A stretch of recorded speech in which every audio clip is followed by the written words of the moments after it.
বরানগরে জুলুমবাজি, তোলা না দেওয়ায় ব্যবসায়ীকে বাড়ি থেকে তুলে নিয়ে গিয়ে মারধর এবং প্রাণে মারার হুমকি।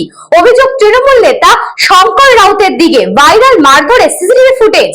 বরানগর গোপাললাল ঠাকুর রোডে ব্যবসায়ী সুদীপ্ত ঘোষকে মারধর এবং বাড়ি থেকে জোর করে তুলে নিয়ে গিয়ে প্রাণে মারার হুমকি তৃণমূল নেতার বিরুদ্ধে।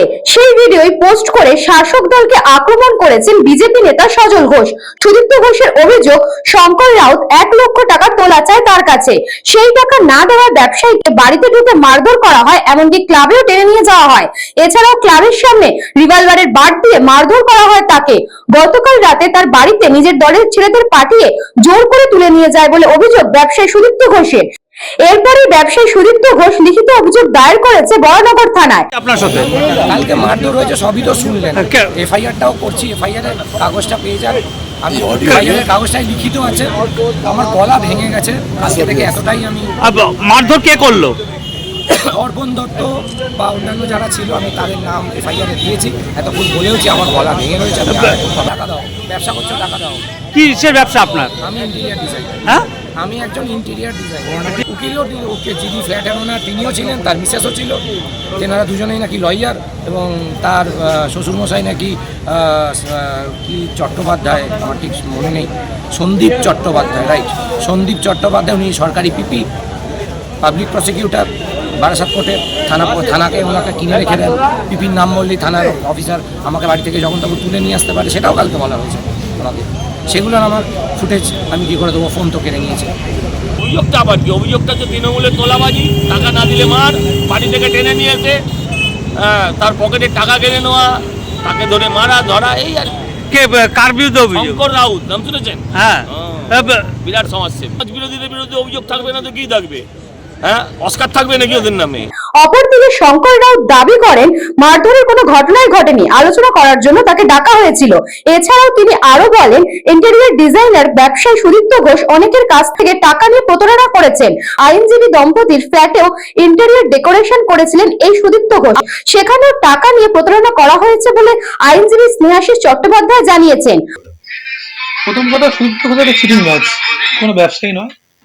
সুদীপ্ত ঘোষ আমাদের পাশের বাড়িতে থাকে, এবং বরানগরের এক আইনজীবী দম্পতি তার সঙ্গে, তার কোম্পানির সঙ্গে একটা এগ্রিমেন্ট করে ইন্টেরিয়ার কাজের জন্য ফ্ল্যাটটা বারাসাতে, এবং সে টাকা নিয়ে নেয় কিন্তু কাজটা করছে না। এবং লাস্ট টাইম সেই দম্পতিকে, সেই আইনজীবী দম্পতিকে আমার নাম করে ধমকে চমকে, যে আমরা দাদার লোক, সংবাদদার লোক, সংবাদের সঙ্গে থাকি, তারা বারবার রিকোয়েস্ট করে। এবং এরা বহুদিন ধরে আমার সঙ্গে যোগাযোগ করার চেষ্টা করছে, আমি যোগাযোগ করতে পারিনি। আমাকে 2 দিন আগে আমার সঙ্গে যোগাযোগ করে, আমাকে ডিটেলসটা বলে, ভয়েস শোনায় যে এই ব্যাপার দাদা, আপনার নাম করছে, আপনার সঙ্গে এই ধরনের ছেলে থাকে না, বলে চিটিংবাজ। আমি কালকে সকালবেলা সুদীপ্তকে ফোন করি, সুদীপ্তকে ফোন করে বলি যে তোমার এরকম যদি ঘটনা হয়ে থাকে, তুমি হয় টাকা দিয়ে দাও, নাহলে কাজটা করে নাও, আর ফার্দার কোথাও আমার নামটা তুমি তুলো না, তুমি তো আমার সঙ্গে থাকো না। এই হচ্ছে ম্যাটার। এবার ও এখন এই ব্যাপারটাকে সম্পূর্ণ একটা মিথ্যে গল্প রচনা করছে। কেন এরকম ধরনের মিথ্যে ঘটনা কেন রচনা করলো, আপনার নামেই কেন? সেটা তো ও বলতে পারবে কেন করছে। এখন যদি এই ঘটনা যদি মিথ্যা না হতো, যদি সত্যি হতো, তাহলে তো ওর বিরুদ্ধে থানায় কমপ্লেন হতো না। এখন তো কমপ্লেন তো হচ্ছে তোর নামে। দেখুন, এটা কোনো রাজনৈতিক ঘটনা না, সম্পূর্ণ একটা অরাজনৈতিক ব্যাপার। এবং সজল ঘোষ সবসময় ভুল ভ্রান্তি ছড়ানোর জন্য এই ধরনের কাজকর্ম করে থাকে। সজল ঘোষ কী করলো সেটা নিয়ে আমি খুব চিন্তিত না, বা আপনাদেরকে এই বিষয়ে কিছু বলবেও না। আমি এতটুকুই বলবো যে এই যে ঘটনাটা হয়েছে, এর পূর্ণাঙ্গ তদন্ত হওয়া উচিত, প্রশাসনিক তদন্ত হওয়া উচিত। প্রশাসন মতন যদি কাউকে যদি পায় দোষী, শাস্তি দেবে। আমি অভিযোগ করছি আমার ইন্টেরিয়র কোম্পানি, যার সঙ্গে আমার চুক্তি হয়েছিল, সেই সুদীপ্ত ঘোষ এবং তার স্ত্রী মৌসুমী দাসের নামে, যে কোম্পানি আমার সঙ্গে প্রতারণা করেছে, এবং তাদেরকে আমি আমার ইন্টেরিয়র ফ্ল্যাটের দায়িত্ব দিয়েছি, যার মধ্যে আমি তাদেরকে 3,90,000 টাকা পেমেন্ট করেছি।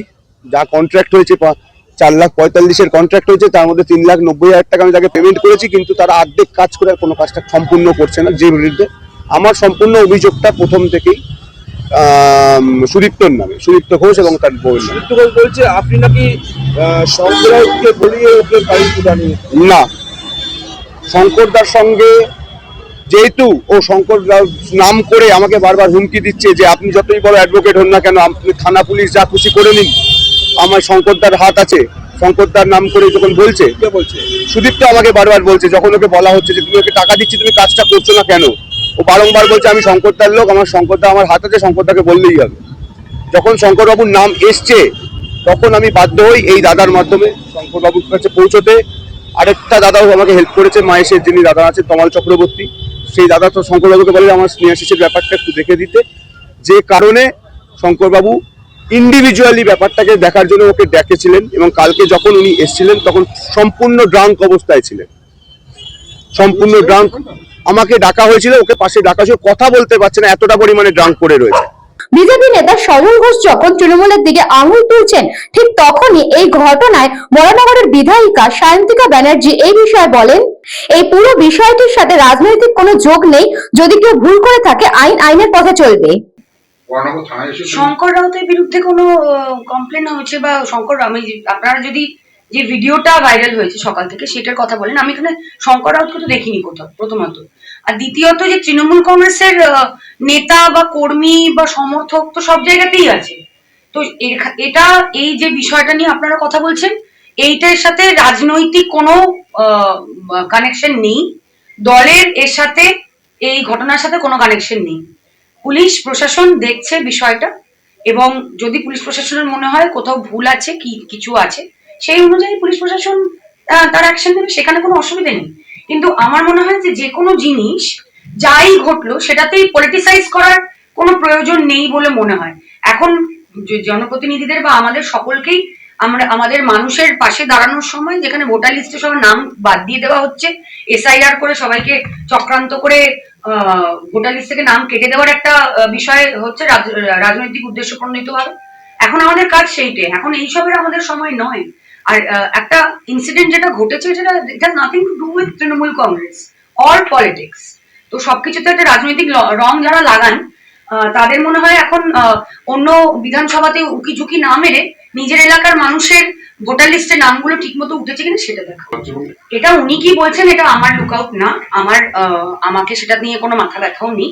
উনি অনেক কিছুই বলেন, আমার মনে হয় ওনার এত কিছু না বলে নিজের এলাকার মানুষের ভোটার লিস্টে নাম উঠেছে কিনা সেটা দেখা উচিত। কারণ ওনাদেরই দলের এত উদ্দেশ্য প্রণোদিত ভাবে SIR-টা করেছে চক্রান্ত করে নামটা বাদ দেওয়ার জন্য। তো যেখানে উনি হেরে গেছেন, সেই বিধানসভাতে বারবার এসে উকি ঝুঁকি মারার কোনো প্রয়োজন নেই বলে মনে হয়। আর আমি বিধায়ক হিসেবে এটুকুই বলবো যে প্রশাসনের কাজ করবে।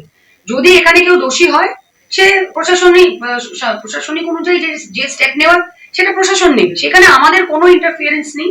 এটা দলের কোনো বিষয় না, তৃণমূল কংগ্রেসের কোনো যোগাযোগ নেই, দল কোন রকম এই ধরনের ঘটনাকে সমর্থন করে না। Balaram Basu report, news Banga time. St. Augustine's Day School, Barrackpur. Success for every child. Admission open 2026 to 2027. Contact number 900793 4555.